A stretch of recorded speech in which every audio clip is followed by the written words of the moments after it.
Okay, good evening, everyone. You're welcome to class 6.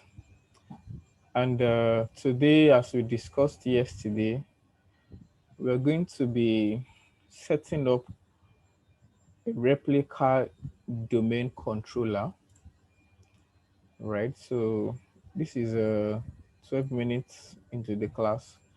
The rest will join us and then they'll watch the video, right? So I'm gonna share my screen right now.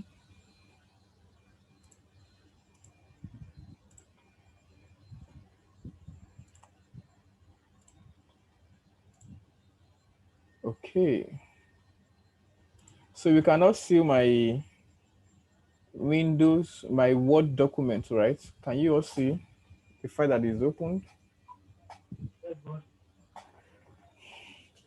I need feedback, please. You can unmute yourself and then talk to us. Can you see this? Yes, You are we saying it can. was Yes, All right, yes. thank you. We have yes, you class can. 6. Yes. All right, thank you so much. So today we are going to set up domain controller replication. All right. And towards the end of the class yesterday, I explained to us why we are setting up a server replication. In present time, issues of the server is down, and so services are poor or services are down too. Is no longer something that happens now, except for organizations that don't know what they are doing. All right, especially for banks or institutions, you will hardly hear that servers are down. Okay, although unfortunately in Nigeria, some organizations are still in this challenge.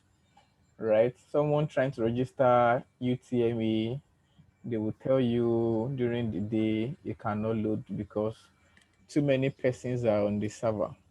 All right, in countries where they know what they are doing, such things don't happen because they have replica servers that are across everywhere. Okay, so they can distribute the loads on each other. You wouldn't have to face any lagging or any slowdown of any sort. Okay, and then it's one of the reasons why we do replica. Okay, in other lingua, you hear things like redundancy. Okay, everything is just to ensure that if it is a server that entertains traffic, plenty traffic that people signs into a lot, it is wise that you have replica server so that it doesn't crash. All right, so that it doesn't crash due to overload. Okay, so when you are setting up replica servers, it can be in 3 different ways. This is just for literature's sake. All right, so listen, you can make notes, although you're still going to have these notes after the class. You can set up replica server as a single master. All right, when I say master, the first one we ever created in our domain, that's the master. Other ones are called replicas. Okay, so when we say single master, it means only one master server for any kind of network holds writable copies of directory entries. What that means is for single master uh, strategy of setting up a replica server, what it means is only the master server can execute instructions. Only the master server can create users, can create groups, can do backup, can do this and that. The replica servers, they are only read-only servers. It means that whatever you do on the master server is automatically duplicated on replica servers. But you cannot use the replica servers in place of the master server. I'm sure, are we getting that now?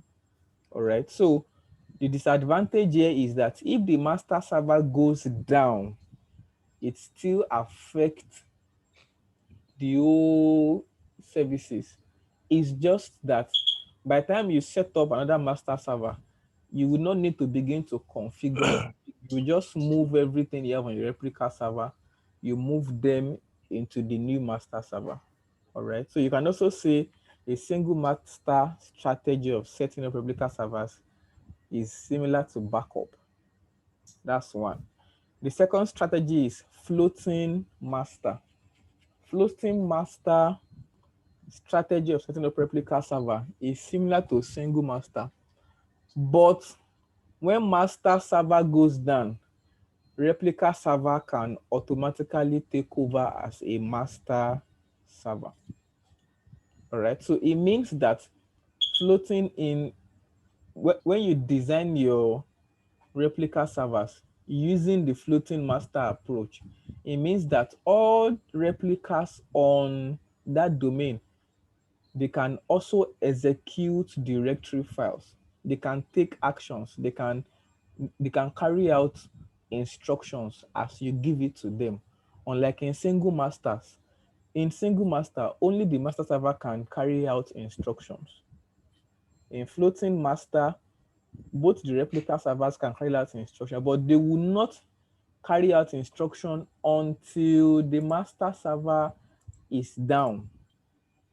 All right, until the master server, that's the kind we are going to set up this evening. They will not do anything until master server is out. Now you have multi-master or multi-master, whichever one you want to pick. All right, here in multi-master, all the servers on the domain does read and write copies of directory entry. So what it means is that the replicas don't have to wait for the master server to be down or to be non-responsive before it can be triggered. No, they work concurrently. And that's the kind that companies like Google, companies like Facebook, companies like Twitter, they use. You know how many persons are on Google in 1 minute across the whole world doing one thing or another? They cannot afford to use a floating master. All right. What they use is multi-master. So people in Asia, people in Antarctica, people in Australia, people in North, South America, people in Africa, across everywhere, servers are responding to them at the same time, executing instructions. All right. So these are the three strategies you can employ if you want to set up a replica server. All right. And then let me ask you, what kind of server do you think Globacom in Nigeria, what kind of replica strategy do you think they are using? From what I've explained now. Floating. Multi-master. Floating. Multi-master. Multi-master is correct. Floating master is such that the replica servers, they can also read and write directory entries. But in floating master, the replica is actively standing by for the master server to what? To crash or to go down. The moment it crash, it triggers an instruction to all the remaining replicas. Either you have one or two to take action. All right. So Glow in Nigeria cannot afford to use floating master. What they are using is multi-master. All right. Maybe small organizations like universities can be using floating master. All right. Or anything like that. Or maybe smaller banks, microfinance banks can be using floating master. But big organizations, that their job is that they are giving service to people in cloud on the internet. What they are using is multi-master. All right, multi-master. That's what they are using. So that is what we are doing today. This is my main server, which I promoted to domain controller. So this is going to be our primary domain controller, or you call it master server.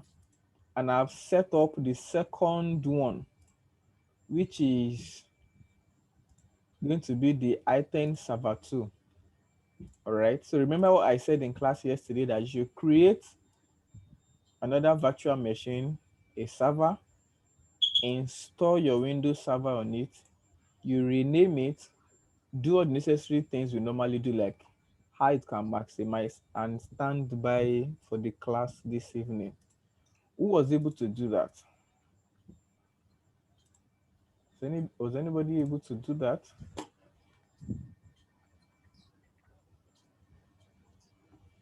Hello, please talk to me. I don't like dull classes.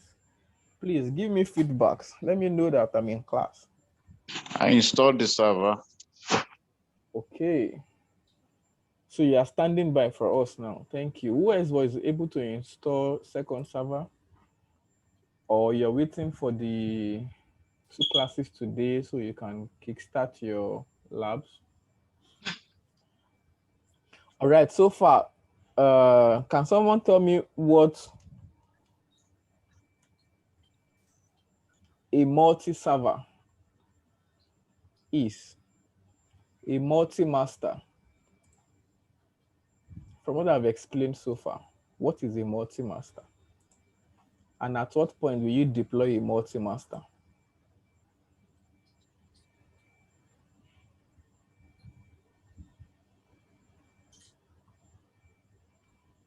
We have 13 persons in class, 12 persons plus me.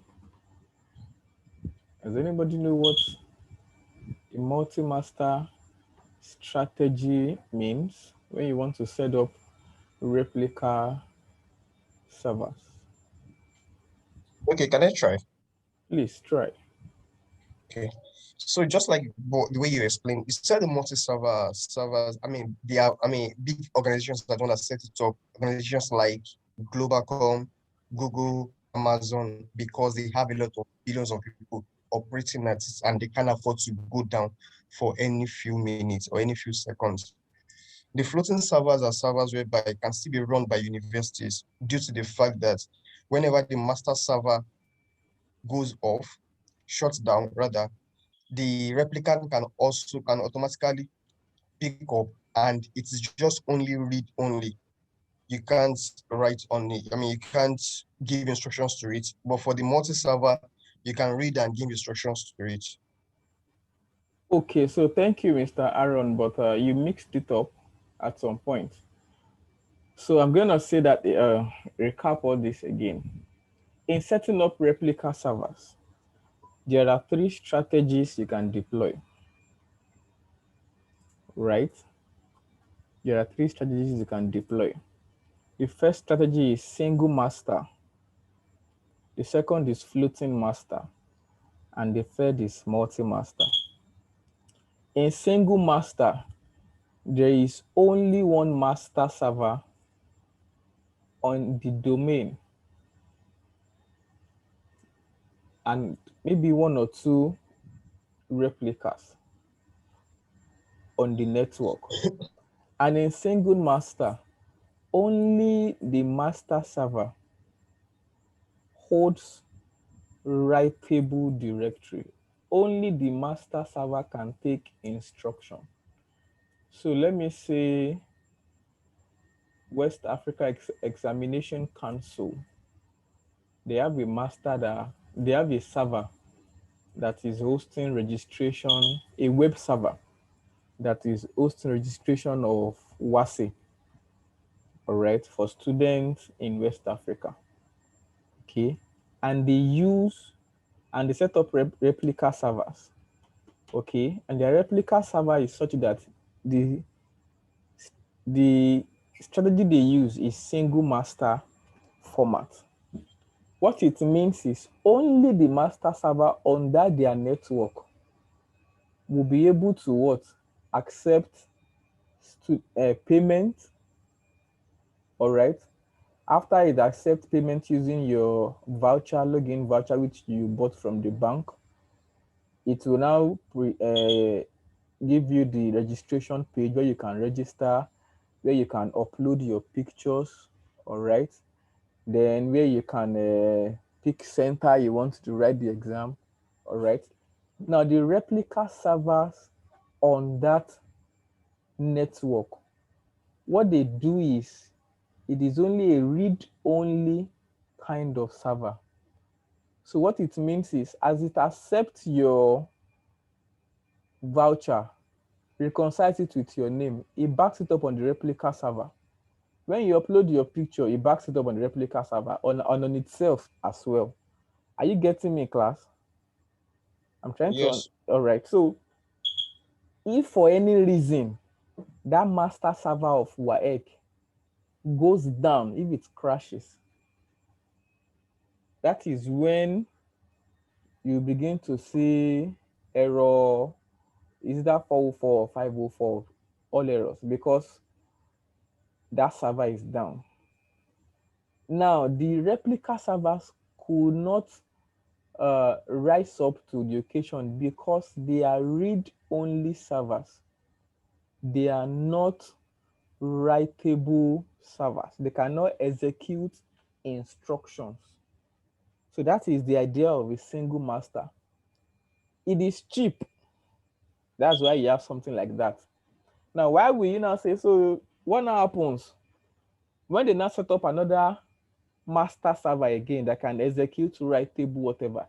They can now move everything on the replica servers to that master server.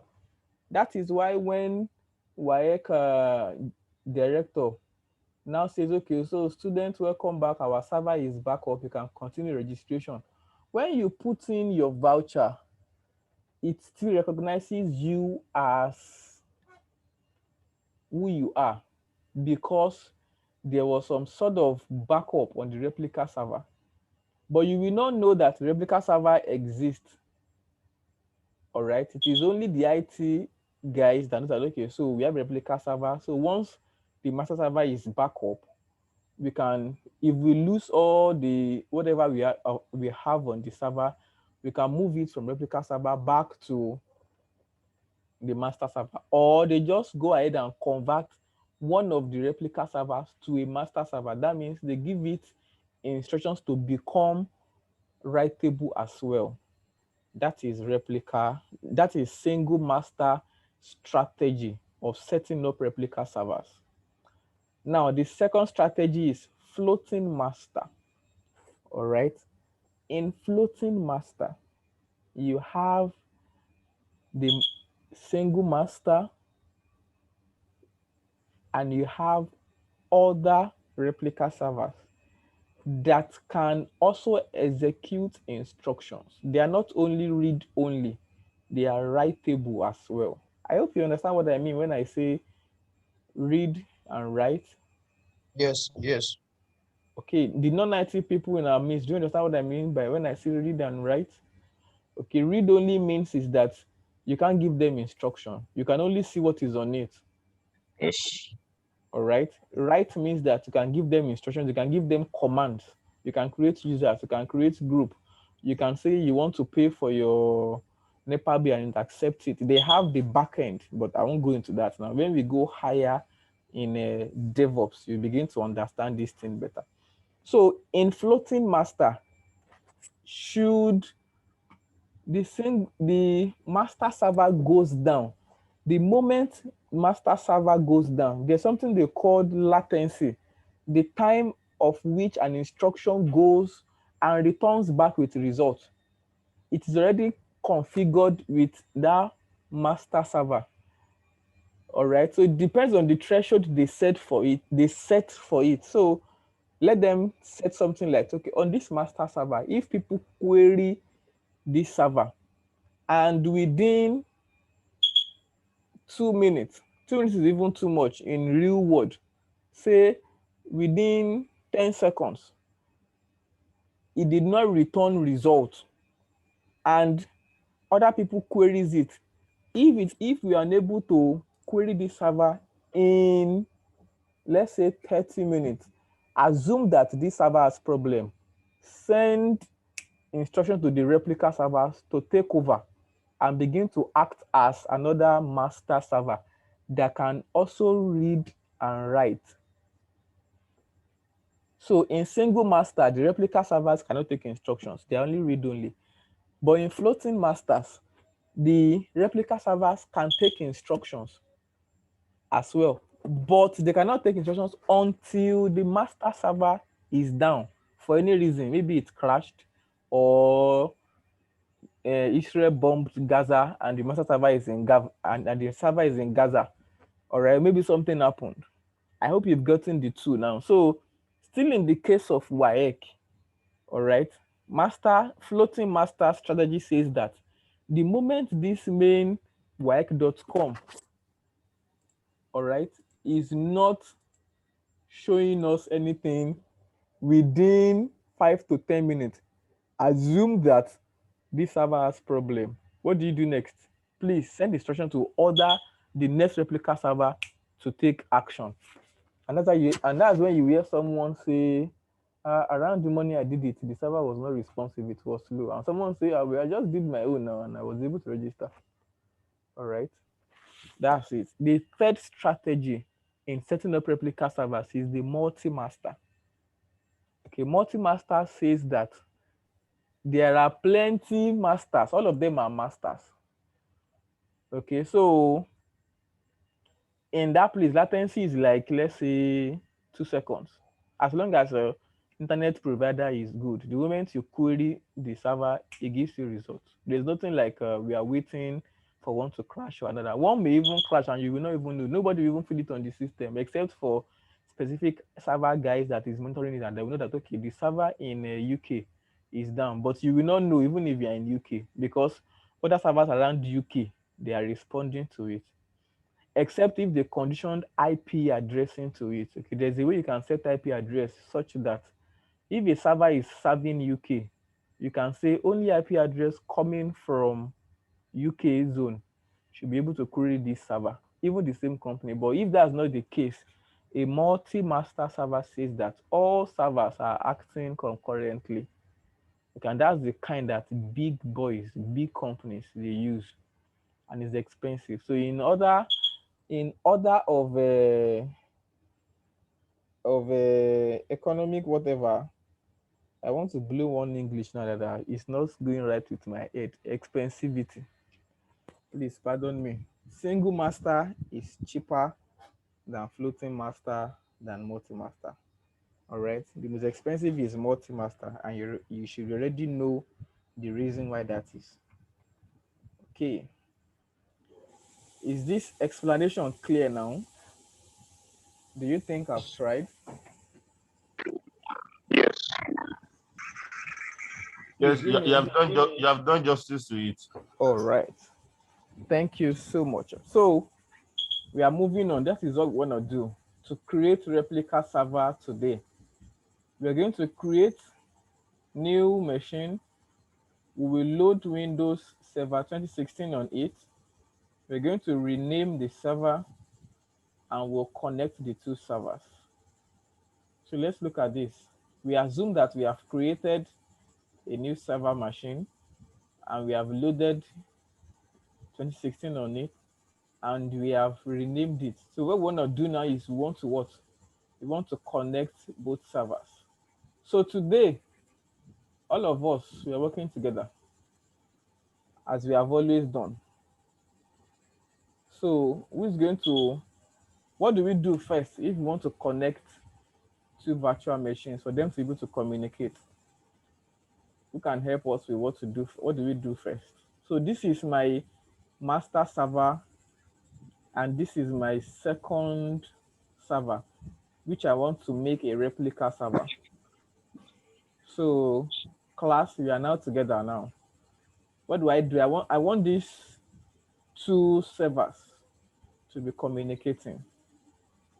Look at them. These are the two of them running, item server and item server 2. So who is helping me?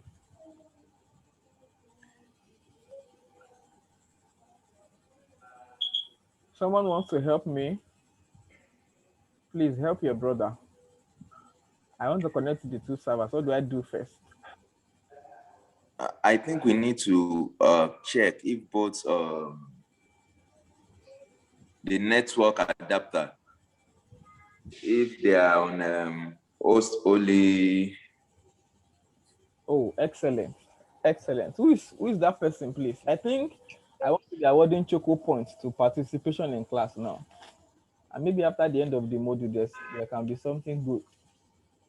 Who is that person? This Adeyemi. Mr. Deyemi, Yes, sir. 1 choco point for you. Thank you.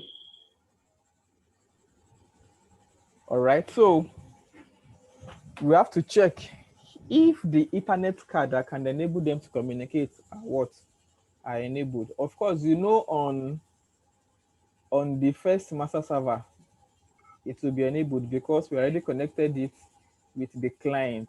All right, so it is here that we need to come and confirm. How do we do that? Who wants to help me? How do I check?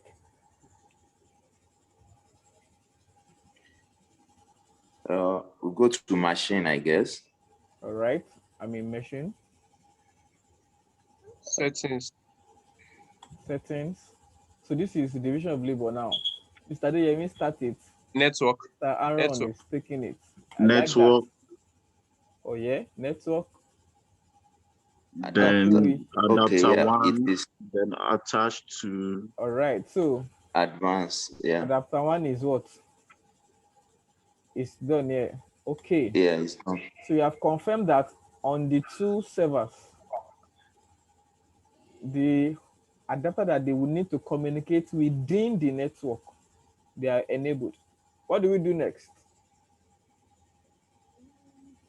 Please, can you go over it again, please?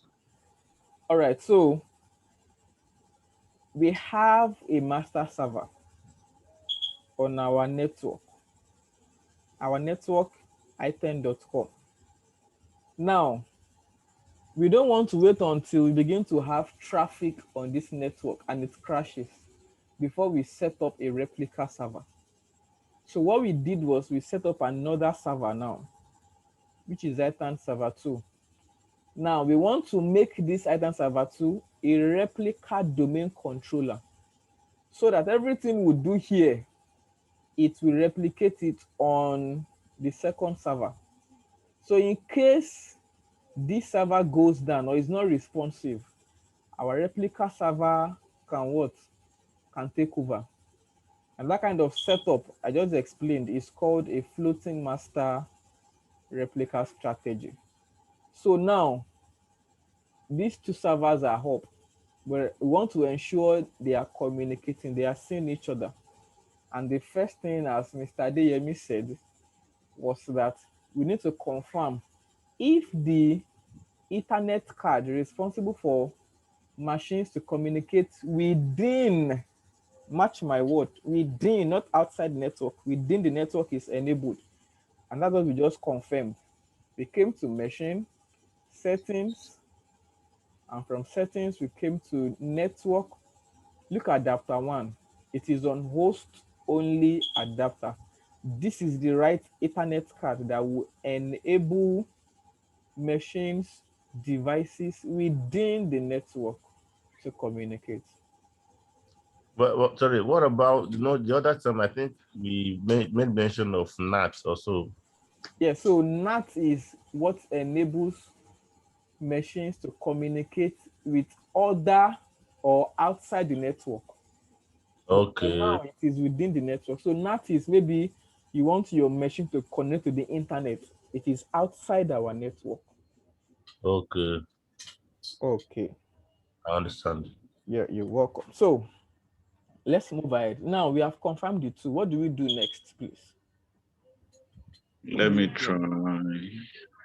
I think we are going to add server to I my. click on all servers. All servers. We click on all servers.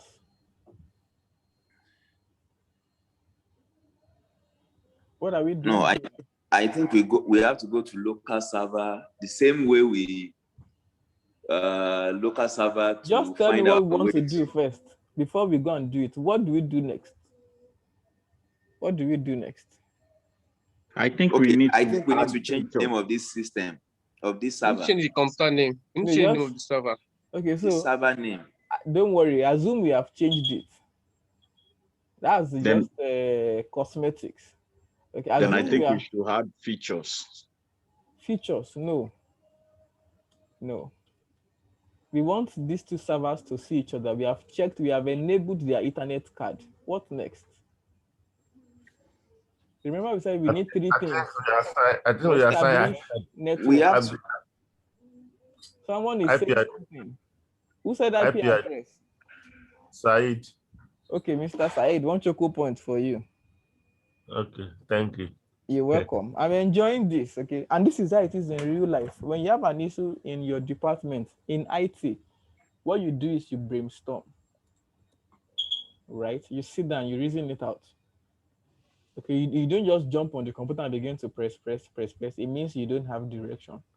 All right, to reason it out, this is where is the safest, the fastest route to what I want to achieve. So the next thing is we want to what? Let's go and check the IP address. Are they speaking the same language? The IP address, especially the server we just created. Is it speaking the same language with our master server? So how do we check IP address here? Who wants to help us? We click on the Ethernet. This? Yes. Yes. Then we go to Click on it. properties. Okay. Property. IPv4. Then the IPv4. Right. Property. Okay. Oh, you What can just use command prompt. Use command prompt. Excellent. /o. Excellent. Who's that? Who is using command prompts from Ayodeji Ajayi. Mr. Ayodeji? One choco point for you too. I like that. I said we want to check the IP address. I didn't say we want to begin to manually assign IP address. So what we do is we come and enable our command prompt. So people, I like what is happening in this class because this is in real life what it is. Okay, it is important that you know how to do these things, but more important that you know why you want to do these things. So when I say you do your labs, what you are learning is how to do it, but more importantly, why am I doing this? All right, so we want to, you know how to enable Ethernet card, but it is important to know when and why do I want to enable Ethernet card. All right, all of you know how to come to this place and use IP config. All right, but you also need to know why or when do I need to do IP config. So these are the things that differentiate you from those that just watch people and they learn. As an apprentice in I-10 training, we all should know why, because most time this is what guides you. If you know why you want to do these things, then you know the purpose of the thing. You're not going to abuse it. Okay, you are going to apply it rightly. So the IP address here says 192.168.56.112. So who can help me? A very quick question. What class of IP address is this? This is just by the way. I just want to test our knowledge. What class of IP address is this? Class C. Class C. So why is it class C? How do you know it's class C? Okay. Class A ends at 178. I think it's the subnet. Exactly. Someone just got it. Okay, so the first person you're actually in line too. Okay, I just wanted to explain to you, then I will now go back to the subnetting. It's okay. It's okay. All right. So once you look at the subnet mask, you know, oh, this is class C IP address. All right. If this 255 stopped here, you know this is class. If it stopped at the second octet, you know this is class B. If it stopped here, if it's just here, and the rest carry 000, you know this is class A. That's a very quick way to know. All right, because you might not remember what range does class ABC have. By the way, class A is 1 to 126, class B is 127, no, 128. You join 128, yes, 128 to 191. Class C is 191. 192 to something something. So look at it here. Let's go and check our command prompt. So gradually we are beginning to build on this bragant knowledge again. Whoever is lost, please call for help right now before we go far. Although I try to explain things so that when you rewatch the video, you can get. Look at our IP address here, 192.168.120 on our master. Sorry, please. I want to be clear on the classes. You said the class A is the one that ends at through the subnet, like it has just the first packet. Yes. If I'm right, the right word, yes. Octet. Is there a class B? Sorry, because I just had Yes. class A and class C. Okay. So because you have not properly watched all the videos, that's why you may not be. Okay, so the video on Sunday, Will last not week take time. Sunday. That one will not take time. No, it won't take time. The video on Oh. Sunday is actually the one that explained the IP addressing. All right. So I just take time, Let me see. 3 minutes to quickly explain. Look at this. Can you see this, Miss Adiola? All right. Yes, I can. This is an octet, another octet. So there are 4 octets here. Yes. 4 octets. Now for class A IP address, can you please mute yourself if you have background noise so we can enjoy the recording? You have class A, you have class B, you have class C, you have class E, you have, class D, and you have class E. All right, but class D and E, they are for special purposes. The classes available to the public is class A, B, C. So for class A, all right, this octet now, they can be in two variations: network path and host path. Although this is the headache of the networking guys on any network, but for knowledge sake, you should have it as well. You don't know what you meet at interviews. All right, 4 octets, network path and host path. For class A IP address, the first octet is the network path. All right, whereby the second, third, and fourth octet is the host path.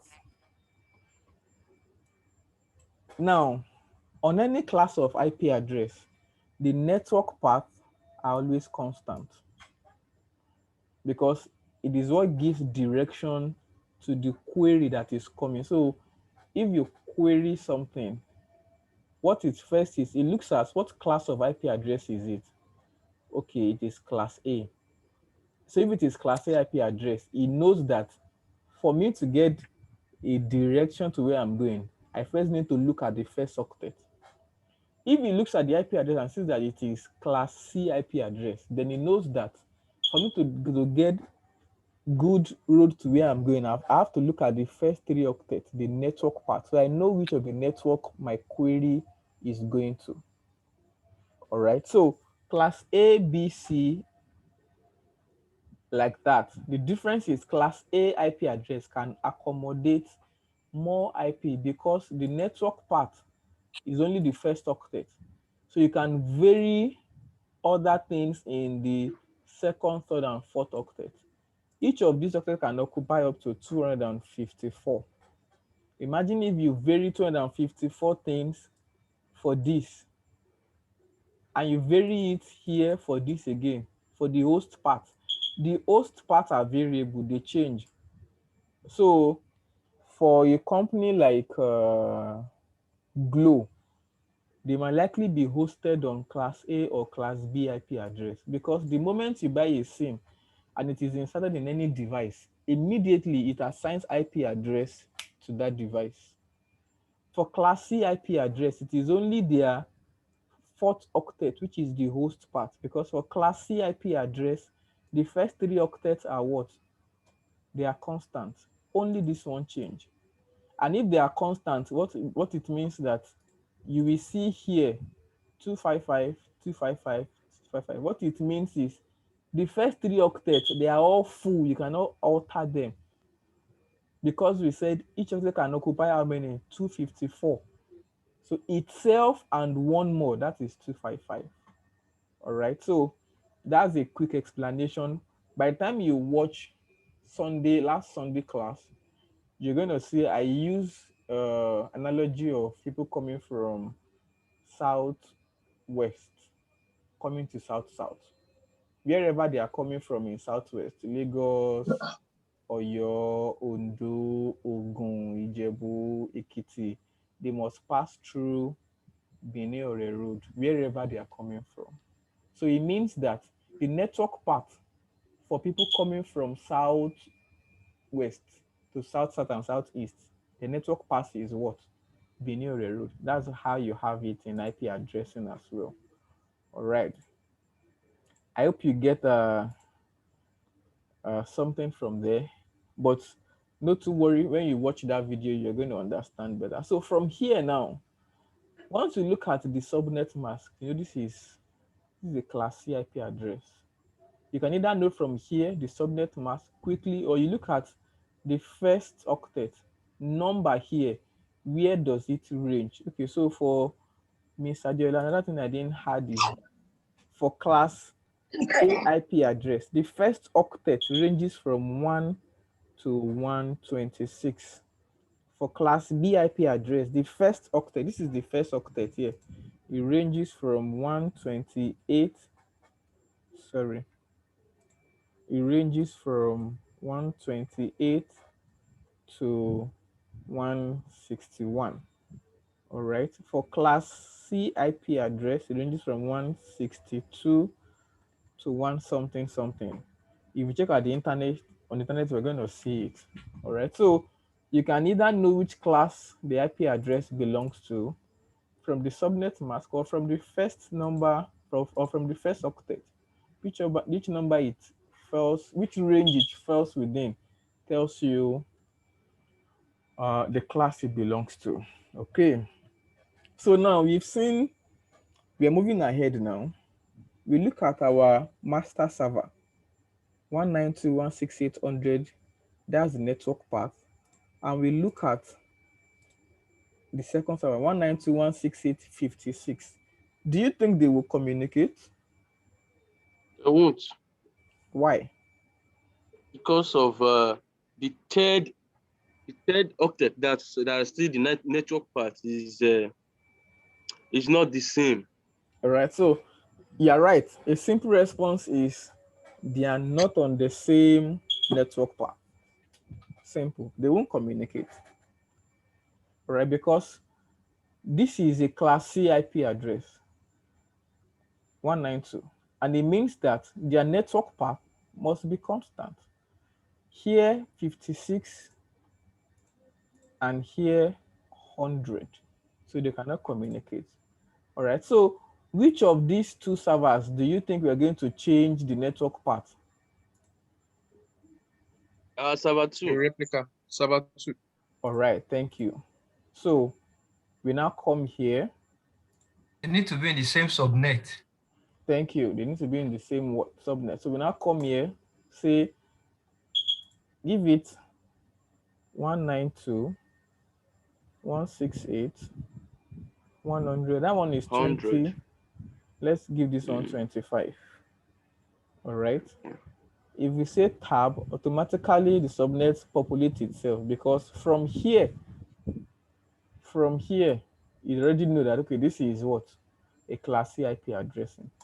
The default gateway What's our default gateway going to be? It's the other IP address of server 1 Why? because that's where it's pointing to, taking information from. That's not what gateway does. That's for DNS. That's where it's communicating to. No. Is that what we Okay. say gateway is? The path to the internet. Thank you. Or to what? Is it the internet? Outside No, The network. the network path. to The other ga- the network, gate- not to network part, to other network. It might yes, to other be network not be or the internet. internet, yeah, alone.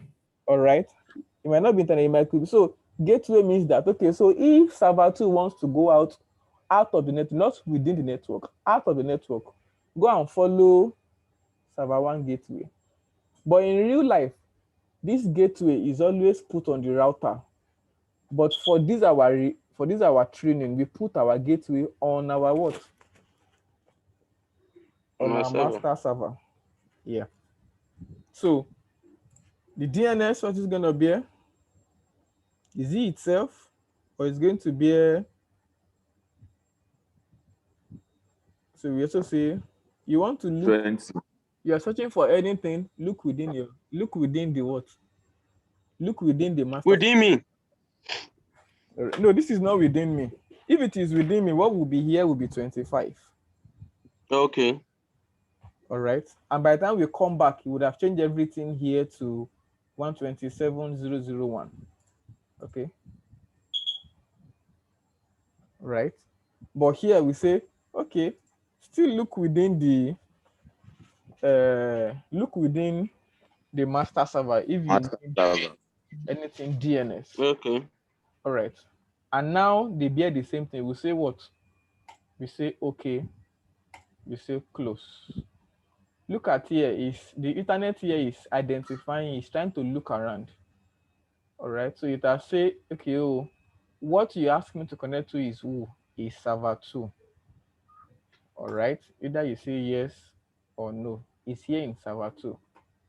All right. So how do we now confirm if they are communicating? Because they now bear the same, they are now on the same network path. How do we confirm if they are communicating? You ping it.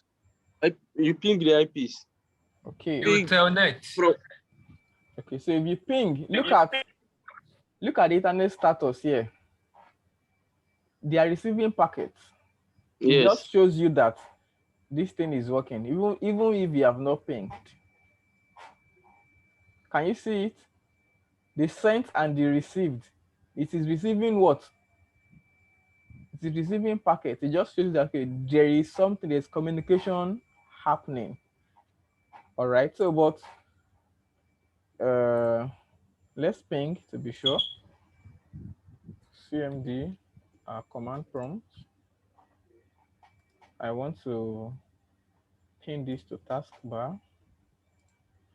Okay, so give me the IP address of our master server. 192.168.120. Check your IP you are typing. You type wrong IP. 192. Oh, It's supposed to be 192. okay. I use Control C to abort.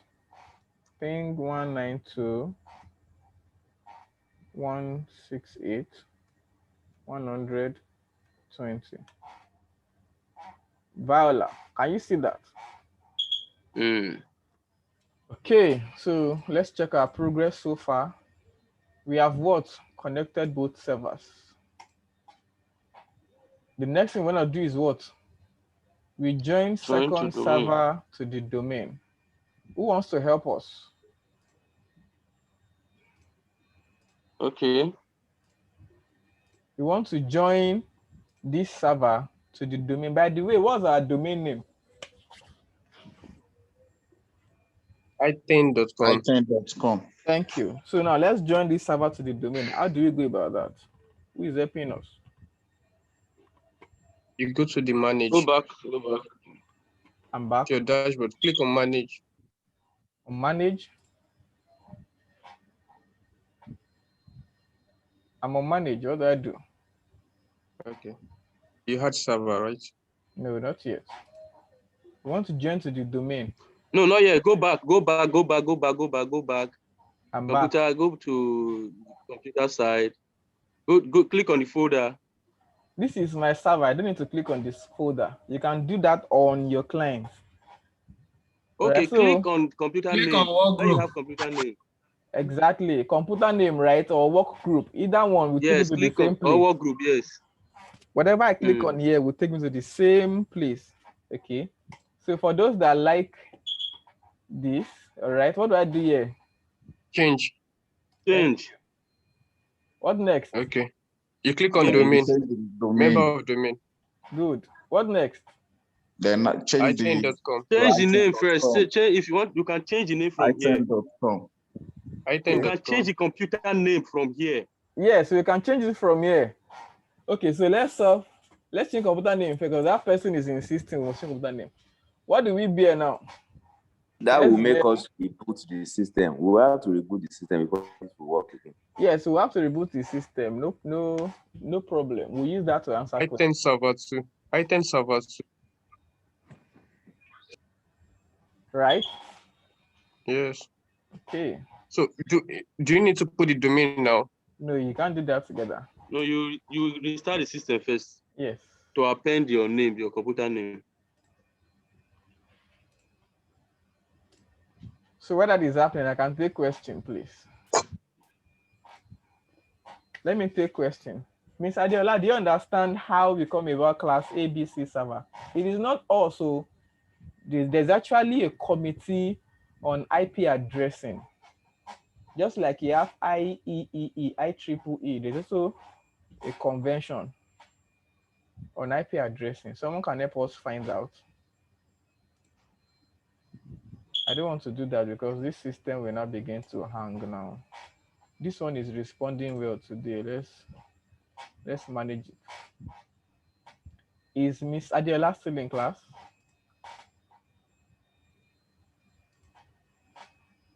All right, so I can entertain questions now, please. Ask me.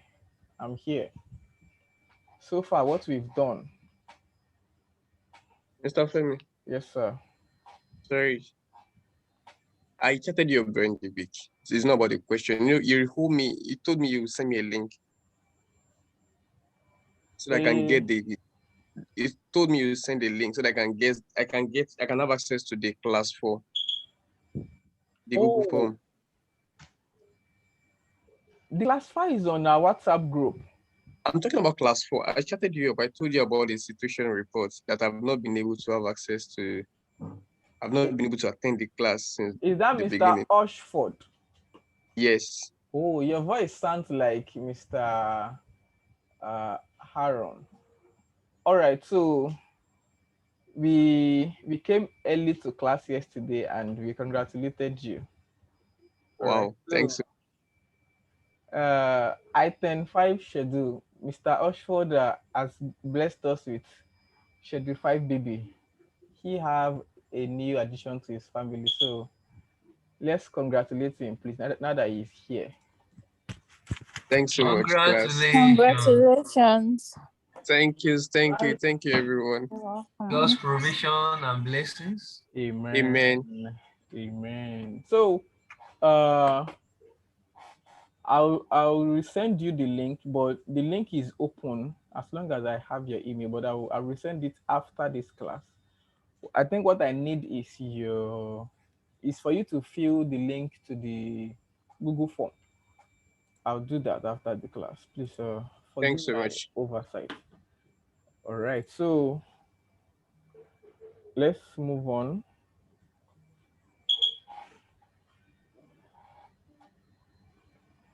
Server is coming. I can entertain questions while we wait for our replica server to come up.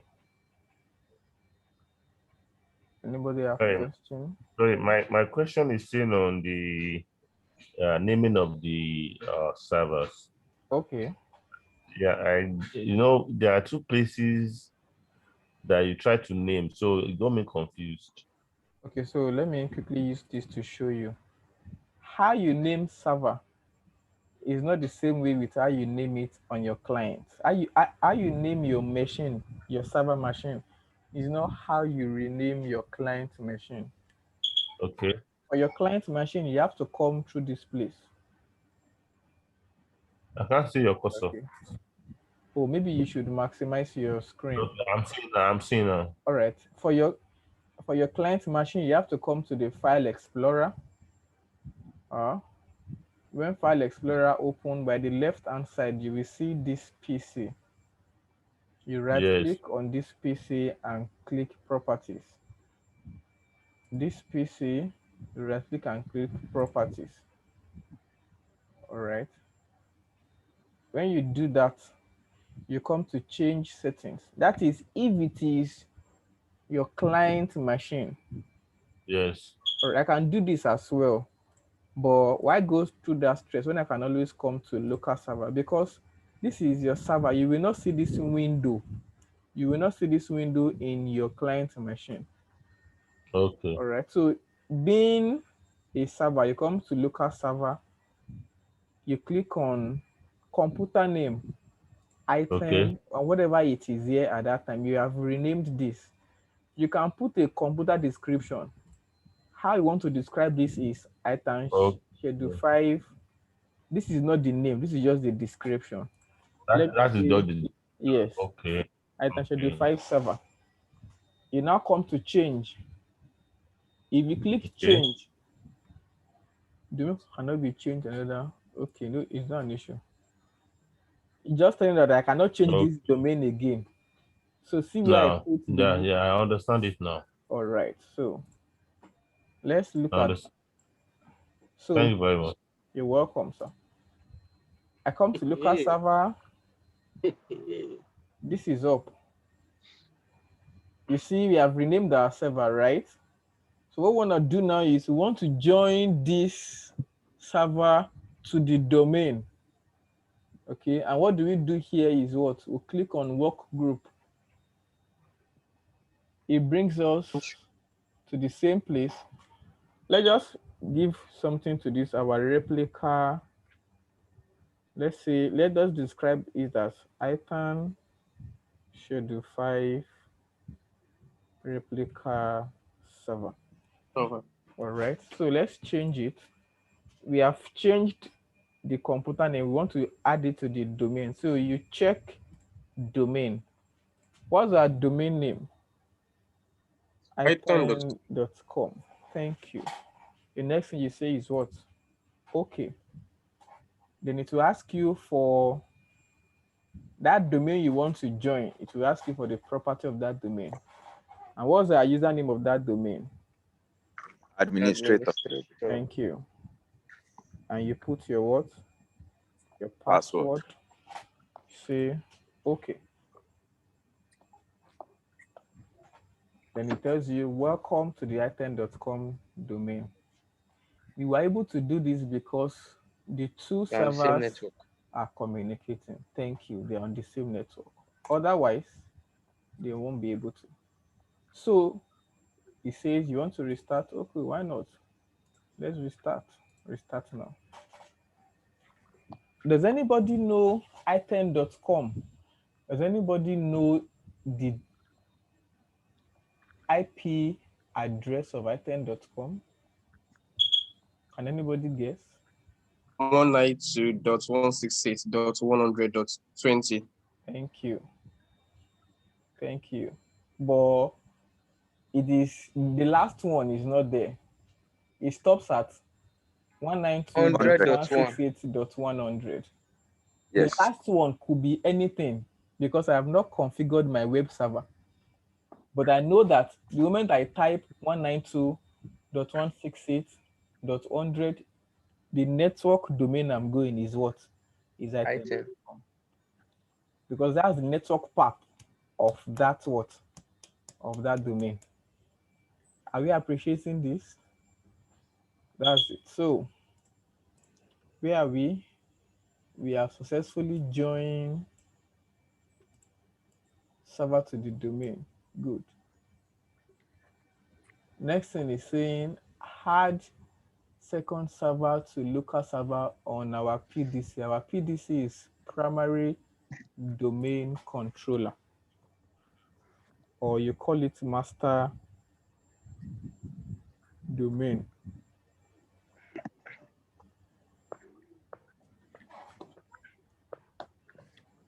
PDC, right? So the person that wants us to go to local server and manage, we are come and manage now.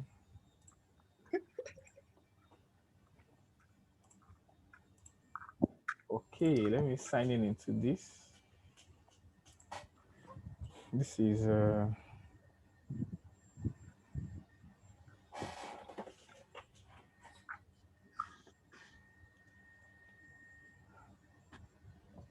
all right. So how do we confirm that item server 2 is now on item.com domain?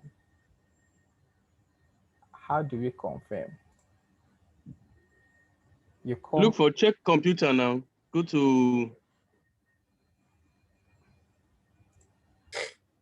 this is my, which of the computer? you go to what was it called? Your ADDC. Well done. Your ADDC where? On server 2 or server 1? From server 1. Because in server 2 you join to domain, and domain controller is server 1. Yes, thank you. So I should come to ADDS here. Yes, from go to tools. Tools. Active Directory, Directory Services. ADD what? Active Directory, Directory Services. Directory Services. ADDS, I guess. The ADDS is here.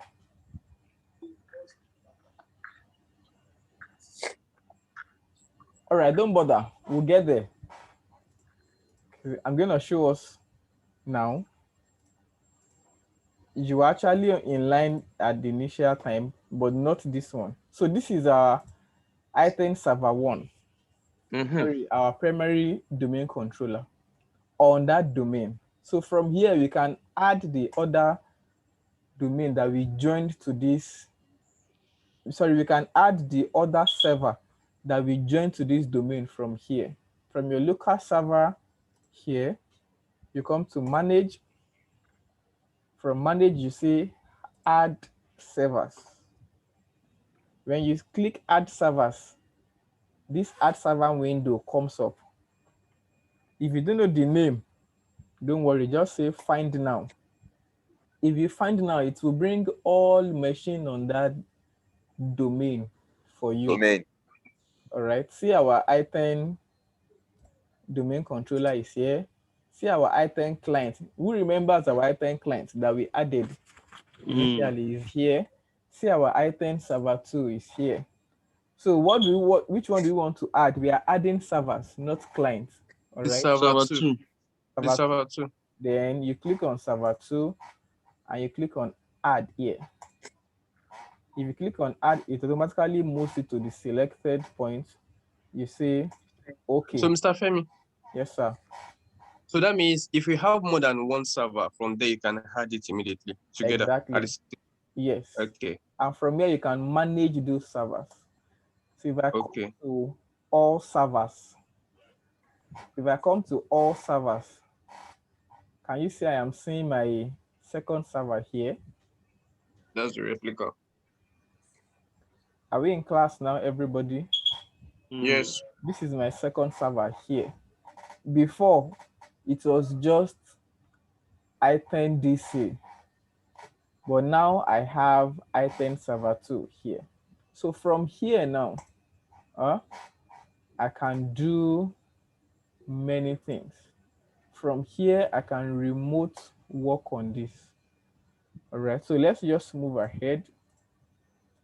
We have joined second server to the domain, right? We have added second server to the local server. Okay. But that is not where we are going. What we want to do is we want to make our second server, a replica domain controller. And the strategy is that it's going to be actively standing by, such that if our master server domain controller crashes, the replica can what? Take over. I want So to, we are doing the floating master, right? yes. Yes. So I want to ask us, this server 2, is it a domain controller yet? Not yet. Not yet. It's just a server, that undefined server. Thank you. So how do we make it a domain controller? We go to tools and select what you No, want. don't tell Domain me. control. Don't tell me. I mean, just tell me, how does it become a domain controller? By installing the domain controller on it. You have the role by and the by features. by adding The rows. Add DNS rows and server. features. Someone is giving me the right word. Someone is talking like an IT. Yes, but okay. By Go adding ahead. the necessary features, Like DNS, the DNS server, the DHCP. DHCP. DHCP server. These are, at this stage, this is what I want to be hearing. How do you make a domain, a server, a domain controller? You enable Managing rows. ADDS, you enable ADDS, you configure DHCP, you configure DNS. DNS. That 3 is important. And that's what we want to do now. So who's going to help us, help your brother? How do we get to that point? Let's go and make item Add server rows. 2. Add rows. Add rows and features. Thank you. What do we do next? You next. Okay. You next. Well, these people are hot though. What do I do next? Next. Let's you next. You next. You still next. You next. Nothing to do here. Okay. Then you go and Click select on the ADDC. Active Directory. you check the DDS. Active Directory services. Active Directory Domain Services. Services. Active DHCP. Directory Yes. Domain Services, not Service. Active Yeah. Directory Directory. Yes, ADDS. Sorry, Yeah, excuse me. features. Sorry, I just want to find out something. Sorry for barging in. Sorry. Okay. Please, Mr. Femi, Yes, sir. I know that there is actually like a question and probably a suggestion. I know that with PowerShell now, it's easy to, instead of coming to tick all these things, you can actually run a command to do it, right? Of course, you have a bash command. Put it on Okay. PowerShell, it does this for you. Okay, thank Automation, right? But you. if by chance you find yourself in a legacy company, right, they don't want to take chances, or they don't want anything to disrupt their server at that point. They say, Oga, do your whatever. Your IT manager says, Enya, go to ADDS, go and do what you want to do. Keep your code to yourself. I don't want issue. It took us 2 years to build this server to this point. That's why we are doing all these things, right? In fact, in cloud, the moment you spin up a server, either web server or any whatever service or database server, all these ones, it comes with it itself. It's very sweet. Just know where you are going. And like I said to us earlier, know why you want to do this. Because when you want to do your certifications, either AWS or Azure, what they are testing for is, why do you want to use this method? Why are you approaching this problem from this angle? Okay, are you considering cost? Are you considering time? Are you considering resources? All right, so all these things is good that we know how to, but you must know the reason why. All right, so it's a good question. When you can just use a bash command to do this. All right, but let's build it precept upon what? Upon precept. All right, so let's go. We've added ADDS. What do we do next? Add DHCP and DNS. I should add DHCP. All right, sir. What do I add next? I've added DNS. Okay, thank you. What do I do next? Next. Then you next. Okay. Next. Next. Okay. Next. Next. Okay. Next. Okay. Confirm. Next. Okay. Install. Install. Okay. So while we're waiting for installation, questions, please. Can I ask a question, please? Please ask 2 questions and one more. Since we know we are going to add all this feature to the domain from the onset, Yep. why can't we add it from the onset? That's what that person is saying, that we can just go to the command line prompt and invoke the command. So the moment you're setting up the server, it's putting it up. And we know because you in your company, your Oga has said the server in your branch, we want to make it a replica domain. So you might not know from the onset. Okay, but Okay. if you are just setting up an enterprise network for an organization, you know from the onset. So instead of doing this manually, you just write a command for it. Did you get it? Yes, right. So instead of doing this, you just come here. Let's assume this is your PowerShell now, but this is the old command prompt interface. You just dump your command line and you enter. All right. It installs all those things you want to install. So the next time maybe you refresh or you power up your server, the next thing you are seeing all the necessary servers.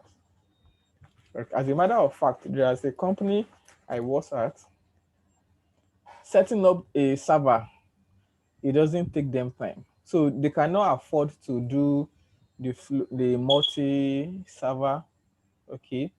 It was a company around that Ogba side. So what they do is they set up a server and they created an image for it. Either they created the image or they cloned it. What did they do? I can't remember. So everything is on it.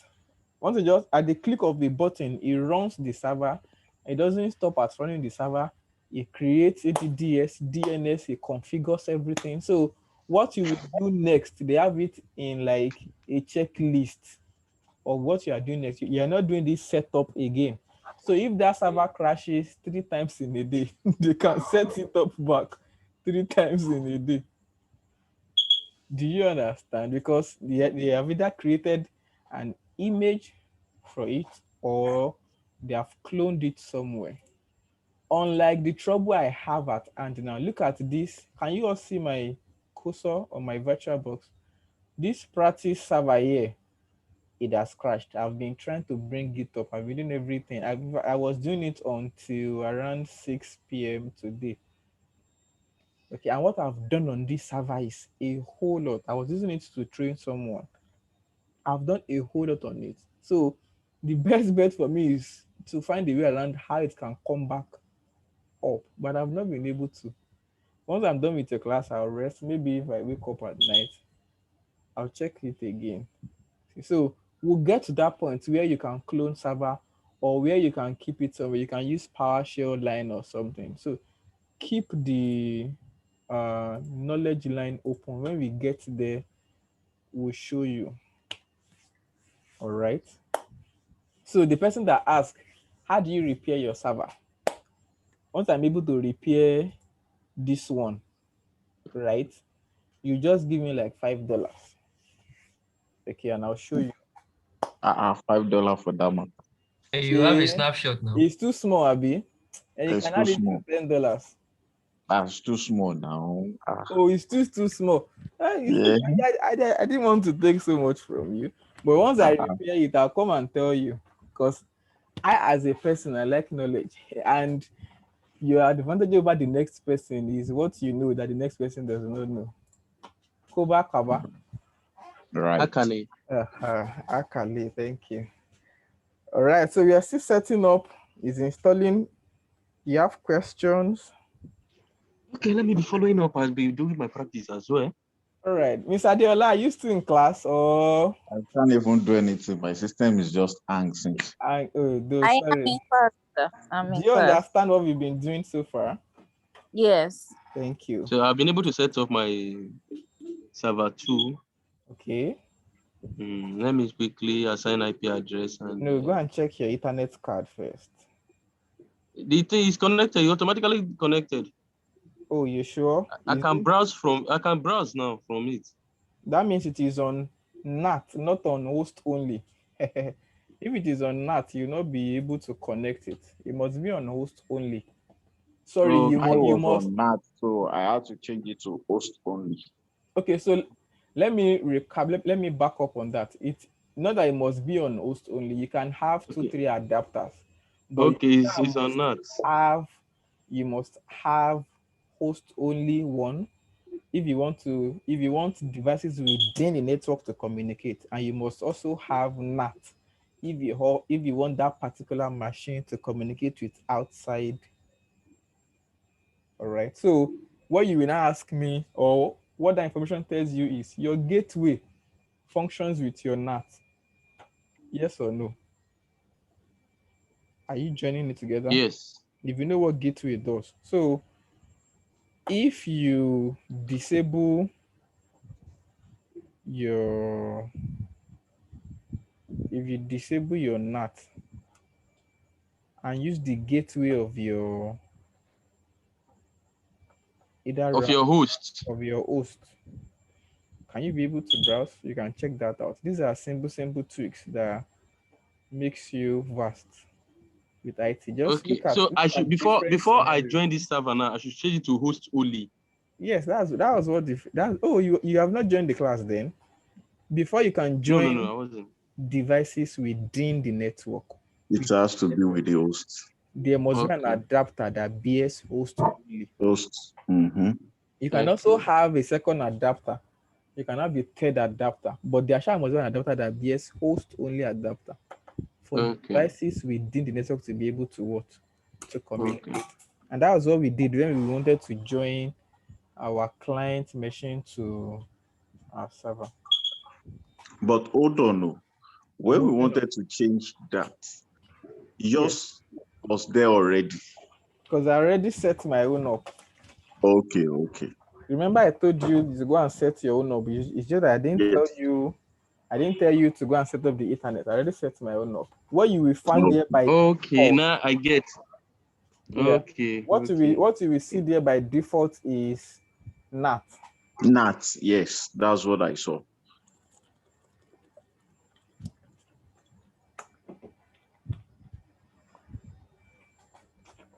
All right. I don't want this to delay us. What can we do while we are waiting for this? Promote second server to this. Oh, well, we didn't have option. We have to wait. And it's a good place for us, even if that's what we want to do today. It's not an issue. I can welcome questions. Mr. Demola, have you been able to maximize your second server? Is it in class? I'm going to do that after this class. I need to follow up, please. Oh, okay. No problem. Yes. No problem. Thank you.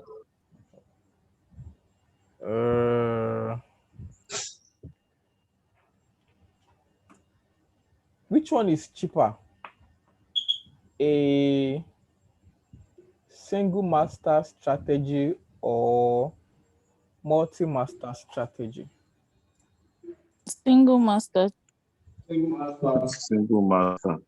So, Mr. Deola, why do you think single master is cheaper than multi-master?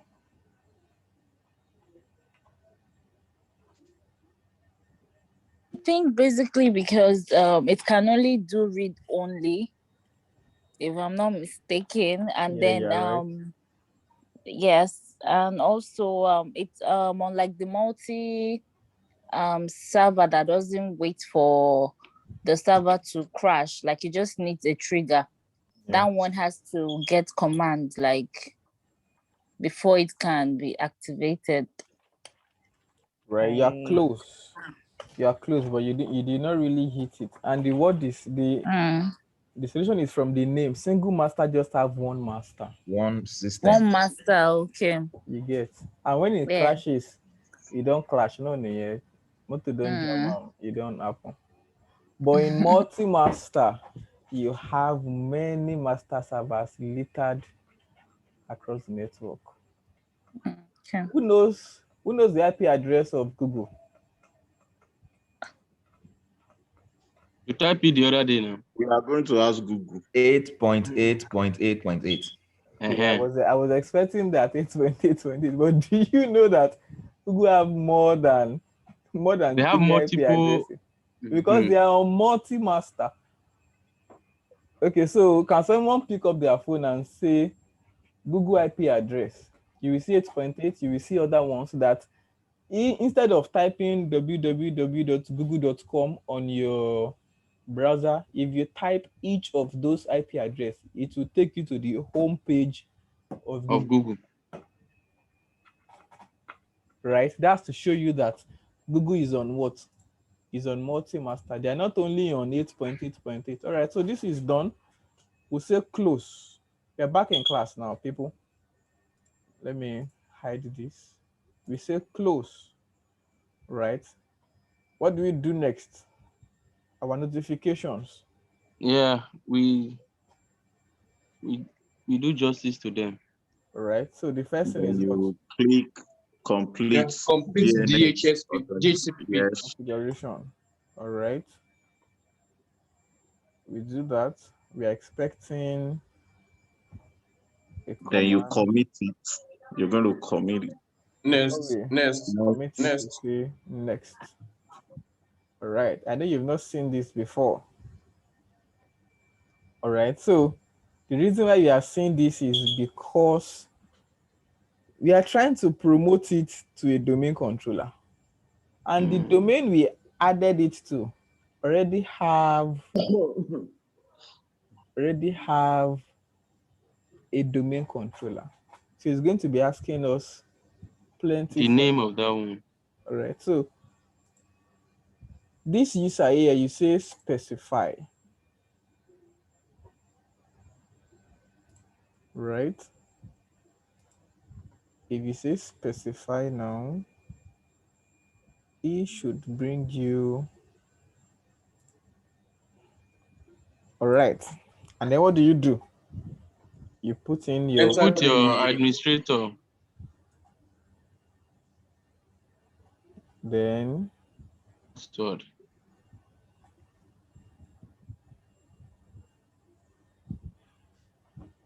You okay and you commit. Say okay. You see that it has pick your what? Can you see it as automatically what? Put what is here. Then you'd commit. So tell you this and this. Don't bother. Done. Authorizing the CP server. Done. Okay. So let me show you a trick now. This one has gone to sleep. Because we have added server 2 to the domain controller server. Whatever we are doing on server 2, you might be seeing it here. Who is noticing this? This is our primary domain controller. And all of a sudden, it has brought up commit the notification. Exactly. And if you look at it, you see what? Yeah. But if you read carefully, see what it will tell you. Configuration required for DHCP server at item server 2. So don't be confused when you see your own. Okay? The reason why you are seeing it is because on a local server, we have added Replica. So whatever is happening on that server, okay, you be here. Right. So this is the primary domain controller. It is answering to his name. So assuming I am in, let's say I'm in Tulsa, Oklahoma, and our company is hosting from there. To George Olabimi, that is hosting the server from East Africa, to Adiola Sumonu hosting the server from South Africa, to Gift Aaron that is hosting from West Africa.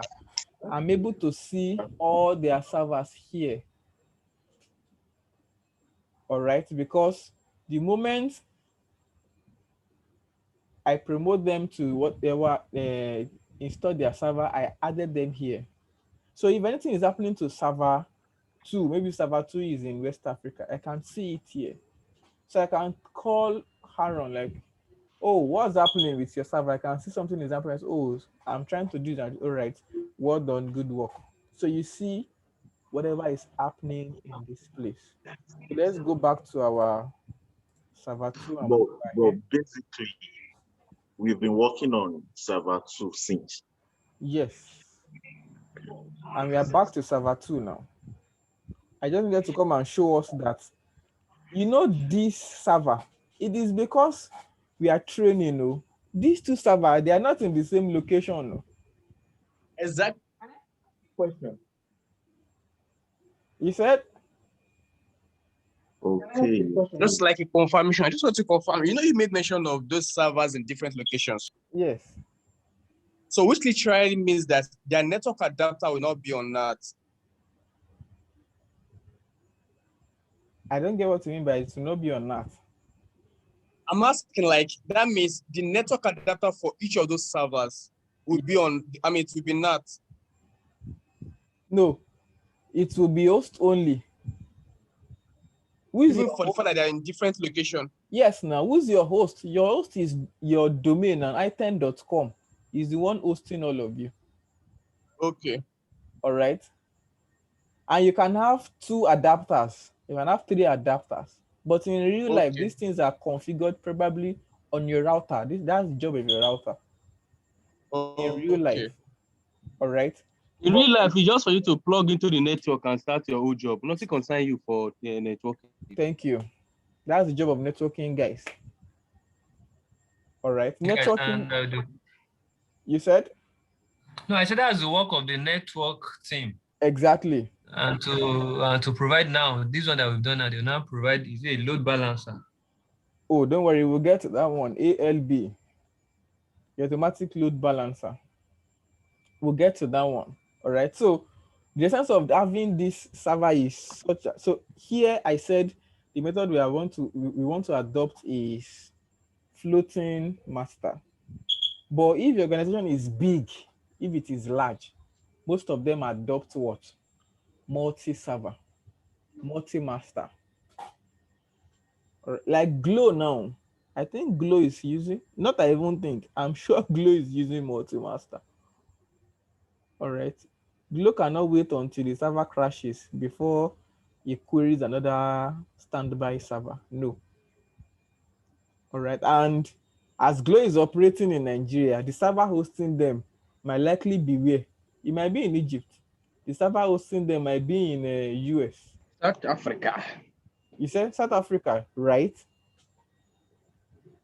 So it is because we are learning. That's why you think these things are in the same system. No, that is what virtualization helps you to do. It helps you to create different virtual machines from a single host. All right. But in real life, this item DC might be for me that I'm in Tulsa, the head office. Item server 2 might be for the person in a South African office. I might have another server. Item 3 might be for the person in, you get. The 3 of them could be web servers, or 4 of them doing the same thing. All right, so let's move ahead. We have configured DHCP server at item server 2. Next thing is we want to what? Promote this server to a domain controller. Is that what we want to do next? Yes. Let us promote it to a domain controller. This is where we begin to. How do you make this server web servers? I will get there. It's not an issue. I'll show you. We even browse for it. So let's just go wirely and leisurely. I know you're wondering, oh really? So this thing we are building small. I can browse for it and get it. Of course you can. So let's just go there, wirely and leisurely. Sorry, I want to add something. All right, sir. As you're working on the server too, All and you right. are tired or your system messed up, can you continue from the place that you stopped, or you have to commit everything at once? Okay, so I've not thought of that before. I really don't know what will happen because in real life, your system cannot mess up. Or maybe let's just say while you are working in Gaza, Israel throw bomb, boah, and you have to start somewhere because it is all these things you are hosting is on the domain. When you come back, you have already created the server. Be say you have created the server, except if the data center hosting that server got destroyed. But anywhere you get to, you can keep working from where you stopped. Yes, I availability. Did I answer your question? So let's just say as I'm working now, this system crashed. Okay. It's just that this domain it has not been hosted. Item.com. If you browse item.com now, you will not see what we are doing here. You will see another person that has used this domain to host their own. Localized on your system. Exactly. It is local. It is on my PC only. But Once you host it online, anywhere you can access it. But once I host this item.com domain and I got here, I'm trying to add another server and my system I'm using crashed. I just need to move to the next system, log in into the domain, and I continue what I'm doing. Okay, sir. All right. So look at it here. Select the deployment operation, add a domain controller to existing domain, add a new domain to an existing forest, add a new forest. Which one do we pick? Existing forest. Existing domain. There are 3 here. Which one do we pick and why? Add We to have existing domain to existing because forest. we already have an existing Add a new Add a new domain domain to to an an existing existing forest. forest. Okay. Because this is Add a a new domain domain and you controller. have an existing forest. The first option. The first option. Okay, no. Yes. Let me settle with people that pick the second option. Why? Why do they want to add a new domain to an existing forest? Because we already have the forest, which is item.com. Okay. And this is like us having like a secondary. No, the first one is the right one. Now English. Okay. Item.com is not a forest yet. Yes, the Only first a one is the domain right in a one. forest. Group of domains make up forest. All right. So look at it. When we click add a new domain to an existing forest, we add option of what? New domain name. So that means it cannot be here because what it means is we now want to create a forest. The other time we used add a new forest because we have not had any forest existing. Do you get? So it's just like you want to create a state and you don't even have a country. So when you create a state, automatically it also have a what? A country, because a state will not exist on its own. It must be on a country. So except a state of emergency. of course. So if you are adding another state, do you add a new country or you add to the country you already have? So the right option here is what? The first one. You add a domain controller to an existing domain. Except you want to host another domain. Maybe we want to now host schedule5.com. That is when we'll now come and say add a new domain or add a new domain to an existing forest. All right, and this one bears something else. All right, but for this case, what we want to do is the domain we already have, we want to add another domain controller to it, and it will serve as a replica domain. That's why you have this one. I hope we all get it now. So when we say this, the next thing we say is next. All right, it says you must supply a user account name. Okay, so come here, click change. What's our user account name? Administrator. Administrator. Thank you. Our password. I can 2021. You have crammed my password. If anything happens to this thing, I'm coming to you.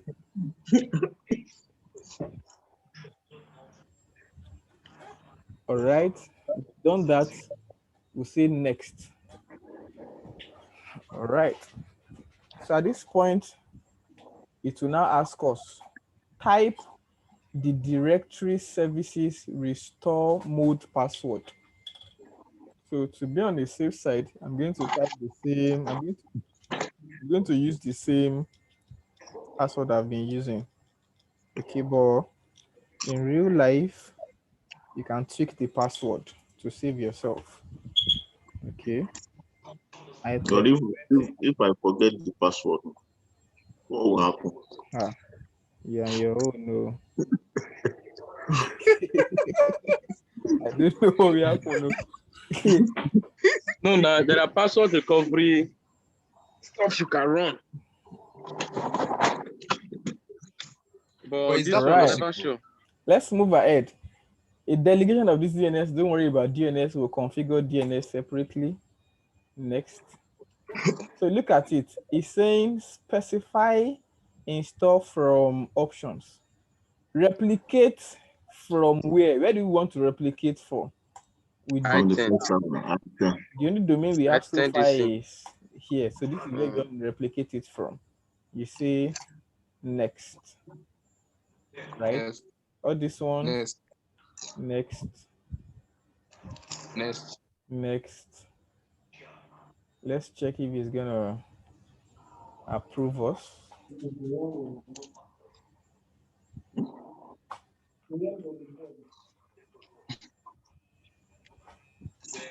know how to fight war. All prerequisite checks passed successfully. Click install to begin installation. Please install. Questions, please. Questions. Who is not clear? Who needs clarification? And this thing is looking sorry. Can I ask a question? Please ask a question and now. Instead of going through all this process, is it possible to just clone the server? Yes. Ross, why would they look for shortcut now? We know this deal. Oh, just know. If you clone, you will still need to do modification because everything that is there is what that stuff will copy. It's better we just know. To me, it's better we just know the simple steps. Because to me, once you know this one, it's better for you than to know the shortcut. By the time you know this one, you will know how you find your way to do the shortcut. Exactly. Yes, it's better we know this exactly. One. So we'll get to clone it. You can clone, but we'll get to clone is in front. Okay. Yes, I'm here for you. You want to clone, you will clone. I will even give you task. I will say clone at this point. Then the one you clone, move it ahead, clone that one again. Check what you have with the master. Is it the same thing? All right. I will show you how you can clone and you have different MAC number. So that one you cloned can also function independently. Don't worry, I'll show you all this. Another question, please, while we are waiting for the installation. My client cannot communicate with my server. It cannot ping it on my server. Your client cannot ping your server. Client. You are not using client now. Huh? You are not using clients right now. I'm doing another thing. Okay. The client is not communicating. It's timing out. I'm trying to ping the client from server 1. Okay. That's sorry, the first server. Yes, it's timing about. I'm actually logged into the client. It's on domain. Yes. I could log in to the client. Yeah. But I cannot pick the server from server. I can't pick the client from server. From server, you cannot ping your clients. From clients, can you ping your server? Yes. That means you're good to go. You can That should be your firewall. what do you call it? The Firewall. Firewalls. Which Yeah. of the firewalls now? Is it the server firewalls or the client's firewall? The The client. client, the Client. client firewall. Okay. I like the way these people are ginger, and morale is very high this evening. I like Are they like camp? I consider only me the troubleshooter and get the at last. Some people they will be say they may encounter similar issue. Yeah. They will not know. So now Okay, everybody don't know. So something like this happened. No, at all. Something like this happened, I think 4 months ago. Oh wow. We were taking DevOps class. No. What should I do, grammar? I'm coming. Let me mute everybody so that person can enjoy this conversation.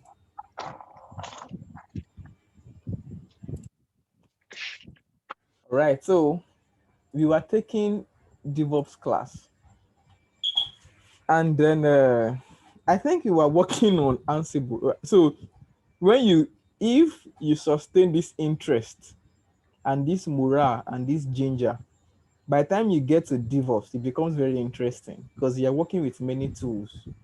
All right, you have your Maven, you have your Jenkins, you have your Tomcat, you have your Ansible.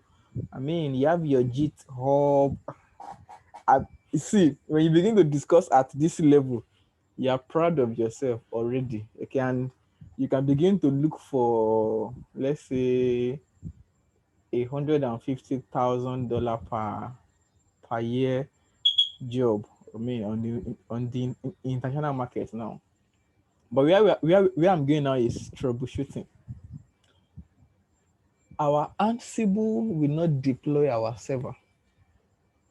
We have done everything. We have deleted all the containers we have on our production server. We have checked our application server. We were trying to build a web app. What was happening? Lord have mercy.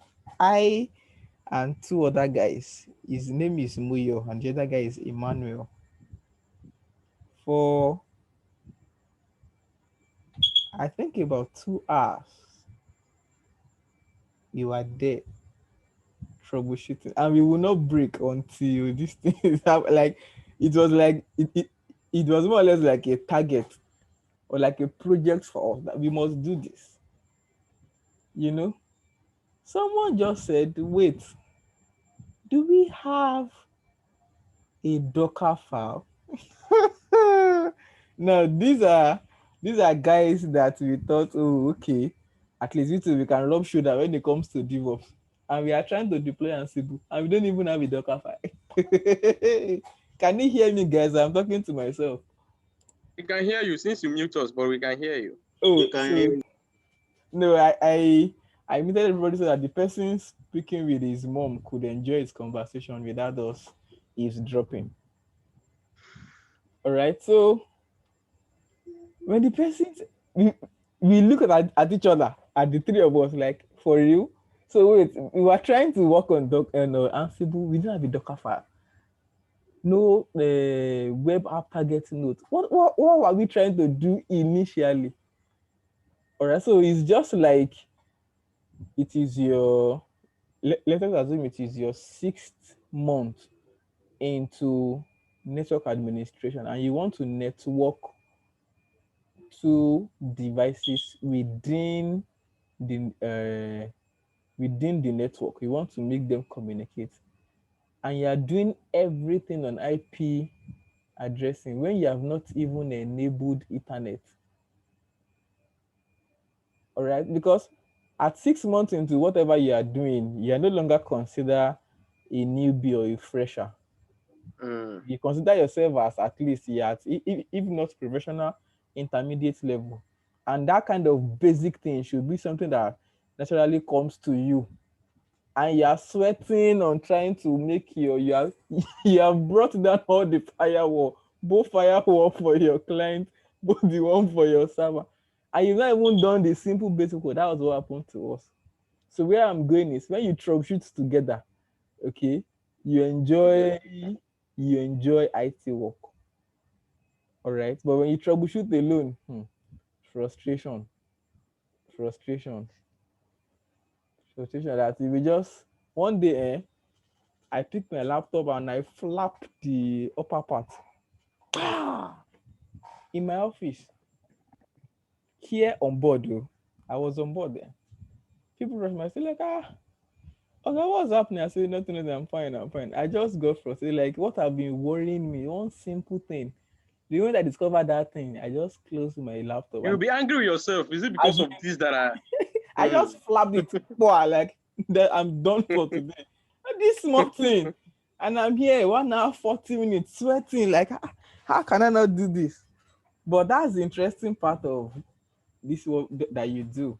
Okay, when you troubleshoot, if you don't let it win you, you call for help. You troubleshoot with other persons. The moment you are able to do that, you have unlocked another stage. That's how it works. Hello? Yep. So my firewalls, right. Private network is off. Domain network is active. Public network is active. Is it on your client on your server? On my client machine. It is your public firewall that you will need to pull down. Okay. Yeah. Okay. So I should enable the private. Enable your private and domain. Put down your public. Okay. Ping. Thank you. Thank you. All right. So by the time this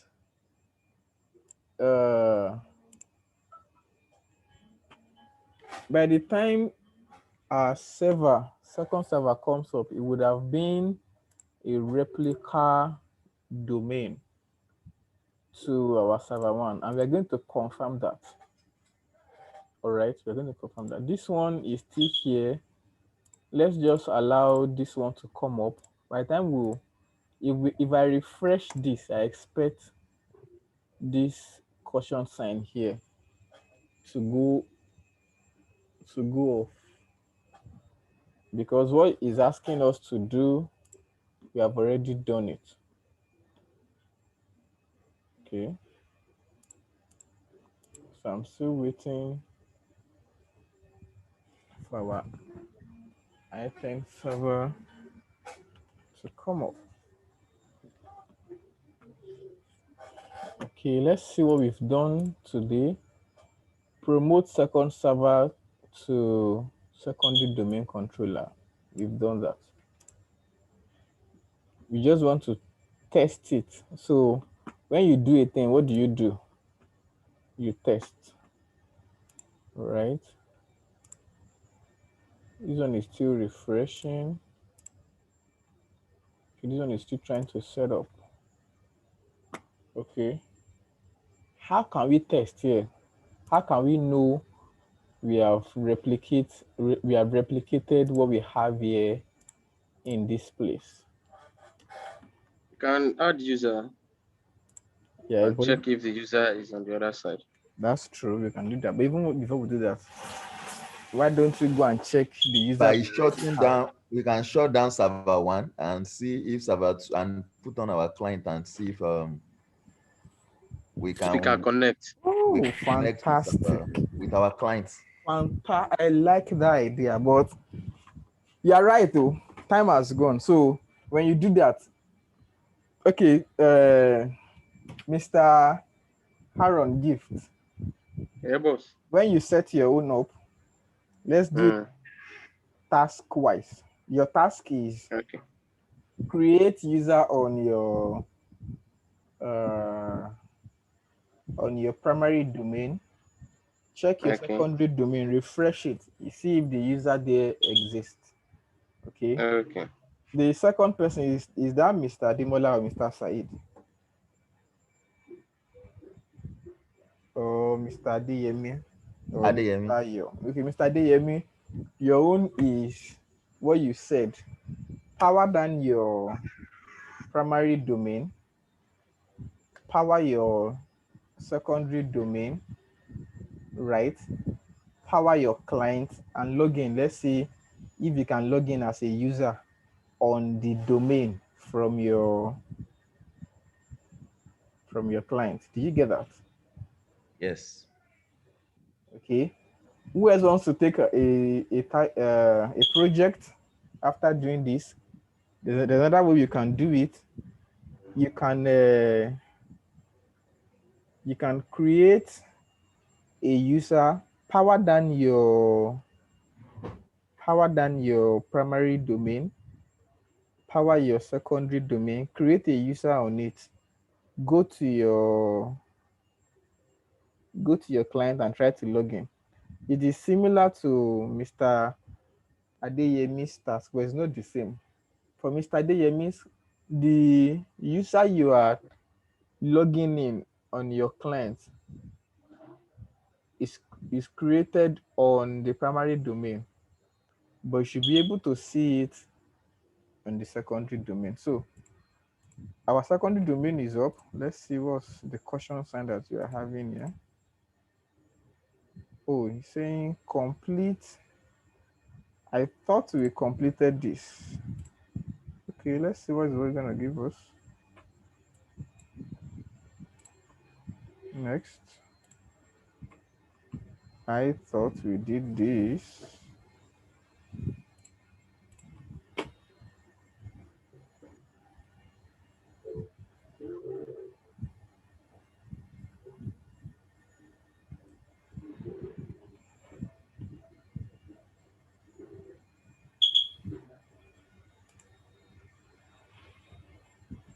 So we already did this. That's why I'm wondering what's happening.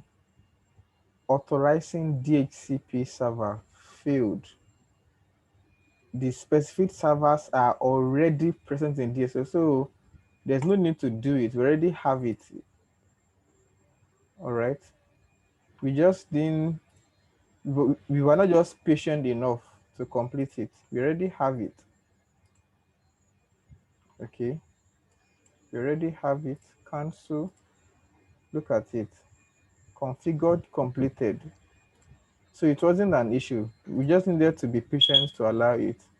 Okay, so look at our Athens server 2, right? Athens server 2. Let's come to tools, Active Directory users and computers. Let's go and check if we have these users that we created, if we have them here. This is our item.com. This is, oh, look at our organizational unit that we created last time, sales, this OU. Are we in class? Yep. Are we in class? Yep. Yes. Do you see where we are working from? Item Yes, server about 2. two. And you see that we have Yes. the OU that we created yesterday. Let us look Mm. at the users. Let's see if our users are there. I'm expected to see. I can see I can see Adiola, the first one. Okay, see Adiola here. Who else are we expected to see? I think we moved one of them. And remember, we moved George. We moved them to item to the domain. item. Look at, yeah, that's George. Look at George here. So it means what we did worked. Is that it? Yes. So maybe next class, but let us not wait till next class. Let people take up this project now.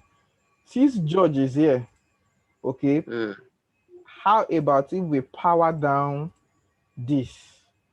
We power down this and try to sign in into server 2. No, client. If you power down this, our server 2 is up. You come to your virtual box, you power your item client and sign in into those users. Okay. See if they work. I should tell you that if these two servers are done, if you're trying to sign in into the domain, it will not work. Yes. And that's why we say that in real life, servers are always running 24/7. They don't ever shut down. And it's the reason why you have, for companies that knows what they are doing, they have multi-master strategy. So should they need to work on a server, another one is working, right? Another one is working. So you will not even feel it. Okay, you will not even feel it. All right. So we have not completed our work, but we have gone halfway. What we have been able to do is we have replicated ADDS. Okay.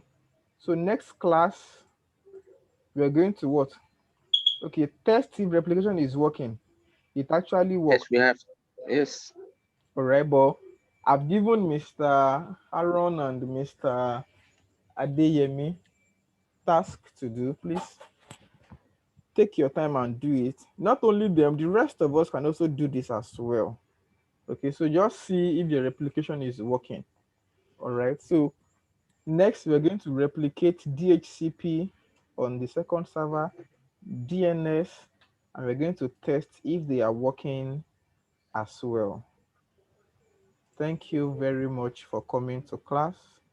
I also want to encourage you, please do your labs. All right, the way we are flowing in class today, I enjoyed it. So please. Oh, you're telling me bye already. Yeah. So, are there questions or closing remarks? Is there any, what do you want to say? Something? Is something you want Yes, to boss. Also, can we get the materials, please? Okay, I'll push it to you now. Once I'm able to, within the next 2 hours, you have it. All right, sir. Say bye-bye. Say bye-bye. Bye-bye. Good night. Good night. Bye-bye. All right. Thank you, everyone. Good night. Good night. Good We night. see on our WhatsApp page. Okay, boss. Bye-bye.